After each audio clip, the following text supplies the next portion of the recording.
It grew heavy and my sight grew dim. Had to stop for the night. Then she stood in the Hey, it's great to be here. I don't do this very often because I have a job and it has nothing to do with any of this. I'm probably the only person who's here who's speaking who's on vacation today. I came down to see my mom. Eric called me and said, can you do this event? And I said, okay, that sounds good. I'll do it. I'll do both of those and I'll see some friends. But I have a blog. It's called 25 IQ. I wake up every Saturday morning and I write 5,000 to 8,000 words. And I write about technology and business and investing. And one of the things I believe that Warren Buffett believes is if you can't write it down, you haven't thought it through. So that process of writing every Saturday and posting helps me think. And it reveals where I have errors in my thinking and where there's the underpants gnomes problem. You're probably all familiar with that situation. But it's helpful to write, and I've written 200 posts 200 weeks in a row without missing a single week. So I find it very helpful. It's also helpful at my age to start sort of sharing some of my knowledge because I'm unusual in that I'm the oldest person at the place that I work. And this is a young person's industry, and I think people my age have a lot to contribute, and so that's why I write, and that's why I'm here. So my blog is 25 IQ. On Twitter, I'm at Tren Griffin. I'm not content marketing. I got nothing to sell, except I'm going to tell you a little bit about what I've learned, mostly because I have good judgment, because at times I've exercised bad judgment. So I'm going to talk about missionary versus mercenary, and this is a key point that I believe very strongly, which is not only is the best way to succeed to be a missionary, you're going to make more money. And it's sort of like, I have this guy who I really like a lot. His name's Charlie Munger. I've written a book about him. And the point that Charlie makes is that somebody who has a mission orientation, Bill Gates, Zuckerberg, Bezos, people like that, not only did they build more successful companies and more lasting companies and employ more people, but they do better financially. He said, Mark Rich, you wouldn't want to be Mark Rich. He's rich, but who would want to have that legacy? And so the thing about the mercenary missionary meme is it was created probably by John Doris. My research goes back to like 98. And it's basically, you can see the differences here between mercenaries and missionaries. And the reason why missionary orientation is so important is startups are hard and most fail, and you're going to have times you're going to have to get through some serious crap, right? And if you believe, if you have a cause, you're going to find a way. If you're a mercenary, you're going to bail. And mercenaries sometimes succeed, and that happens. But they don't succeed as often, and they don't succeed as big. And I'm from Seattle, and one of the things about Seattle is we got a lot of pioneers. San Francisco's got a lot of pioneers, and the attitude in Seattle is missionaries. And so you got Microsoft, you have Amazon, you have Starbucks. Companies get formed up there. They don't bail. They don't say, God, I'm worth $1 billion. Time to cash. You know, I'm going to go buy that island and windsurf, right? Missionaries have a cause. They have teams that have a mission. All of these things that Dorr talks about are ways that make you a success. And you will have a higher probability of success if you're a missionary. Some people are just mercenaries. In my own life, only once in my life have I felt a missionary calling. It was 1994. It was in the ramp up to the internet bubble. And I decided to go all in. And for 5 years, I was all in on a startup. And the reason why it's so interesting in the context of this meeting is this startup was the most unlean startup of all time, is my thesis, right? The startup was called Teledesic. This is Andy making the same point, but same belief, mercenaries succeed more, probabilities higher. But anyway, in 1994, we created this company called Teledesic. And it's a non-geostationary satellite system bringing broadband to the world, started in 1994. And the thing that was crazy about it was because the satellites spin around the world and the world spins, you have to spend $9 billion before you get a penny of revenue. All right? Is there anything that's less unlean than that? And you start to look at the list of things that this startup had. We had regulatory risk, we had market risk, we had technical risk, we had financial risk. Now, we did have this amazing thing is that our seed round was 20 million, and our shareholders were Bill Gates and Craig McCaw. And we were in the up ramp to the bubble. And so it was easy to raise money, and we could take any meeting in the world with those names behind us. But it was really not lean startup. There was no minimum viable product. There was no tested out first. Because to me, a startup, flipping a little bit to startups, is a startup is an organization in search of a scalable business model. And as soon as you find that, you're no longer a startup, you're a business, and you're doing something else. And the amazing thing today, of course, is it costs so little to get to MVP on a relative basis. You can rent your infrastructure, you need less capital, you need for your it's just amazing what you can do to get to that point. What's hard and really hard is taking it from an A, having low CAC, great LTV, manage your cash flow. Scaling a business is not startup stuff. But it was an amazing experience. We raised $1 billion. We took it to a $3 billion valuation, so didn't have the word in those days, but it was a 3X unicorn. And it was literally crushing in terms of my personal life. It's bad for my marriage, it was bad for my family, it was bad for my health. I flew 500,000 miles a year for 5 years, which is just a lot. And it's just bad for you. But I went all in. And since then, I haven't felt the same calling. And what I'm trying to make as a point is, you shouldn't go do a mission-oriented startup because, well, that sounds like a good idea, I might make some money, or sounds like a good idea, I want that on my resume, or it's on my bucket list. If you're gonna go do a startup, you better be all in. If you're a founder, but also if you're an employee, because it's gonna test you. And you may have layoffs, and you may barely make your financing, and all these things are gonna happen, and you need to be able to get through that. If you're a mercenary, you'll bail, and you'll bail at the worst point possible. It's just like investing. You know, most investors do the exact opposite of what they do. They sell low and buy high. In terms of your life, you really better feel it, and you really better be ready to bring it. Otherwise, you're going to have trouble. So the theme of my blog, my trademark, is a dozen things. So I go through a dozen things, and what I do is I usually quote some leading figure, and it allows me to appear less humble than I am, which is, hard. But there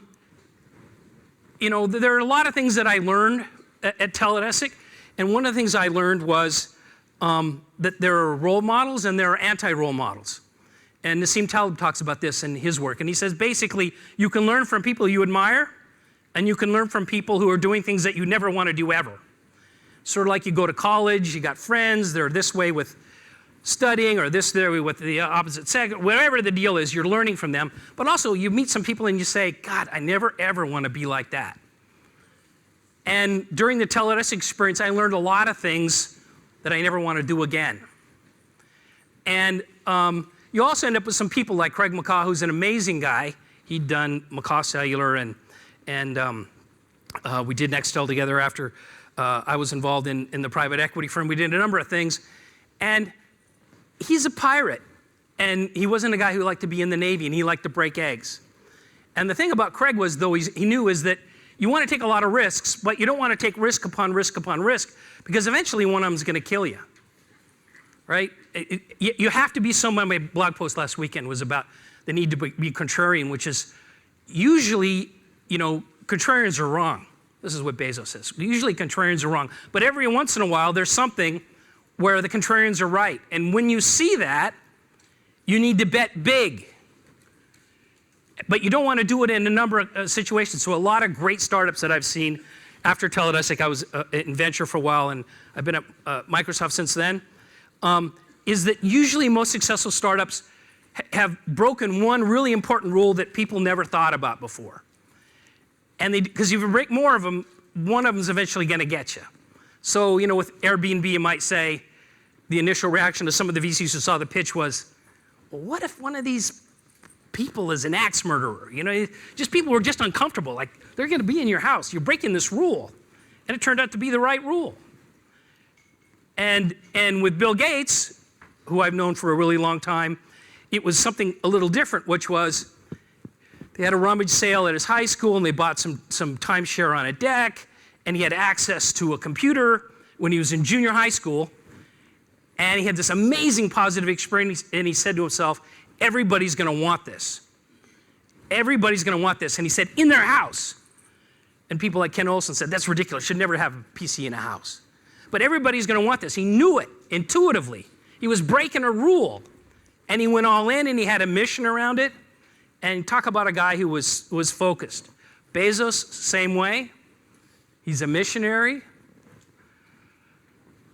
So I guess the first one is my Craig McCall lesson. The second one is not everybody's cut up for the startup life. It's scary, and there's a lot of uncertainty, and you think about, God, if I fail, my colleagues aren't going to hit their mortgage payment. And then there's this other third point, which is sometimes in your life, you're more able to sell out, and your family has to be into it because you're going to be into it. And if you don't have a supportive family and spouse, if you can't work out these rules, it's really difficult. The fourth one, the 500,000 miles. Oh, God.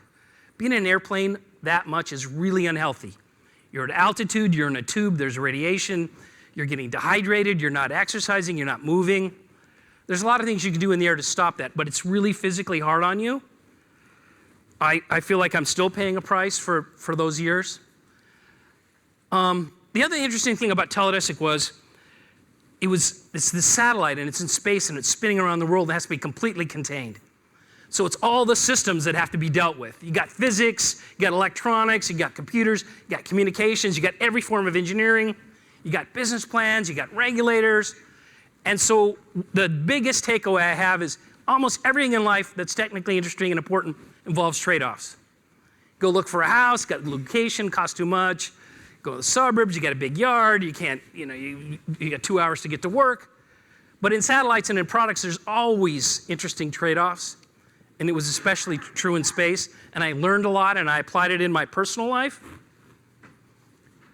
I guess the next thing is about the positive feedback loop and the network effects associated with hiring great people. We had amazing missionaries, everybody believed in the cause. It was crazy, but then the internet bubble popped, and we had to deal with it. And one of the most interesting things about the Teledesic story, which I'd like to write about someday, is we had $400 million in the bank, internet bubble popped, the technical issues were gonna stop us. The antennas weren't quite there. There's a number of reasons. There's actually a system a guy named Greg Weiler's building that might actually do something very similar to what we wanted to do, but it's later. But anyway, but the one lesson really I learned was the more great people you hire, the more great people you can hire. It's totally a positive feedback loop. Rand, when he was up here with his speech, was saying he would hire better people, fewer people earlier. And the thing that's so important is those great people attract great people, because great people like to work with great people. And so anytime you can get a positive feedback loop going, it's a good thing. Quality shareholders matter so much. Optimizing your round, you get a little bit more pre-money, and you got a bunch of morons as your investors, sorry. High quality shareholders, you save you so much brain damage. We had the best shareholders in the world. They were patient, they invested when we wanted. We had some great people like Prince Haloid Bintal and Craig and Bill, other people. When we started to have some investors who were contractors, that was a disaster. But even in small startups, I see people make the mistake of optimizing for the highest pre-money when they should be really thinking about how can I get venture capitalists who are smart, who are patient, who are going to help me raise my next round. Those are the things that really matter. The last one's just sort of a joke, but space is big, you don't go up very far to have space, and trying to do things in space is really, really hard. And it sort of relates to the next one, which is there are no electrical outlets in space, so everything has to be powered in space. So you read about these small sats, these CubeSats, and you say, oh, that's cool. We can just light those things up to do communications. Imaging is not the same as two-way communications, and so it's harder. But there are some things coming that I think are important and good. Cellular is spreading fast, but there are always some areas like when we had the Ebola crisis in Africa, satellites were very important in providing communications to the links. I'm almost out of time here. I'll go down to the last one. This is the shortest speech I've ever given, by the way. Billionaires love space and rockets. You know, when you send a rocket off into space, you're just lighting off a huge bomb that's got a nozzle that sends it in the right direction. And, you know, Bezos and a lot of these guys who like to do this stuff they're doing, Paul Allen and Musk, and it's huge. It's fun to light off a bomb. It's like a cherry bomb when I was younger, or an M80. You'd light it off and you'd see if you could drive a can up into the air. And having fun, having shareholders that we had at the time, Bill and Craig, was really a lot of fun because people who have fun and people who are smart really make the hard work of making a startup so much easier. Because most startups fail. It's a power law in terms of financial success, but it's also more of less of a power law, but still a power law in terms of who has impact and who changes the world. I'm glad to be here. The reason I'm here on my vacation is I think all of you can change the world. I think we need to find work for 3 billion people, meaningful work, and that means more startups, more innovation, and more new businesses. With that, I'm 10 seconds over.